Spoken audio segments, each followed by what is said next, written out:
oolmaan kee tulfaatee ka'anaaf feenaa oolte rakkinaaf gadadoo kan nafaan argitee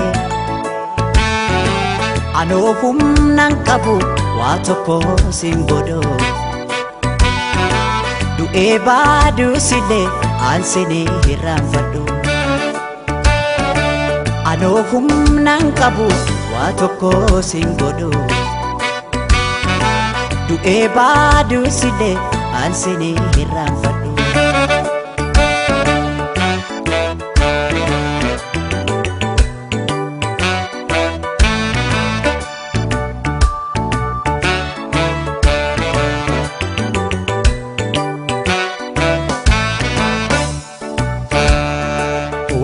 dandeessu koo yaa bara fakkaatu narra gaasiif baha kan akka kee hin jirtu rabbaanaaf si uume hunda kee tottolchee keessa kee fi bifa kee wal qixa bareeche dandeessu koo yaa bara fakkaatu narra gaasiif baha kan akka kee hin jirtu rabbaanaaf si uume hunda kee tottolchee keessa kee fi bifa kee wal qixa bareeche jireenyi koo marri jireenyi dacheerra si malee naan ta'u waa hundi waa mara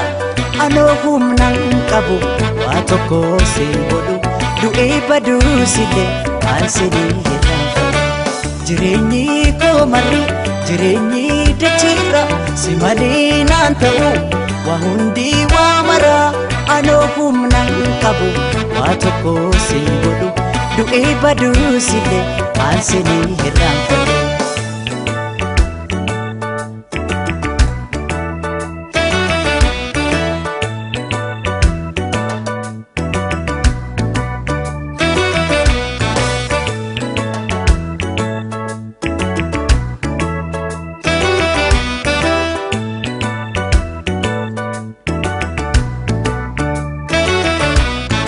oolmaan kee tulfaatee ka'anaaf feenaa oolte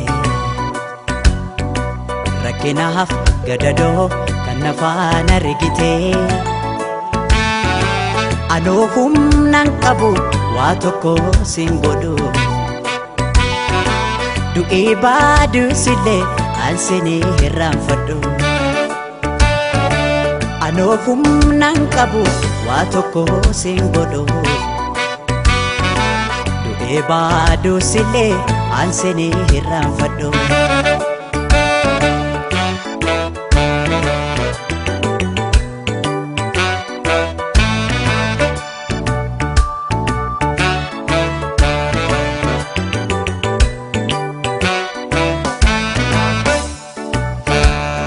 kam himeen kam dhiisaa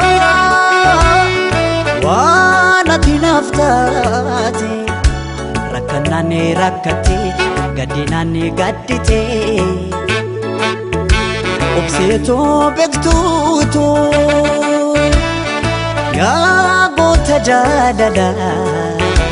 naaf jiraadhu malee maalaan jedhaa sila kam himeen kam dhiisaa waan ati naaf taate rakkannaan rakkate gaddinaan gaddite obsee koo beektuu koo yaa goota jaalala naaf jiraadhu malee maalaan jedhaa sila waa'ee kee ibsuudhaaf an jechootan qabu yoo jirtuun aan jira kanaan achiin jiru anoo humnaan qabu waa tokko sin godhu du'ee baduusillee aansinii hirraanfadhu waa'ee kee ibsuudhaaf an jechootan qabu yoo jirtuun aan jira kanaan achiin jiru anoo humnan qabu waa tokko si godhu du'ee baduu silee kan silee irraan fedhu.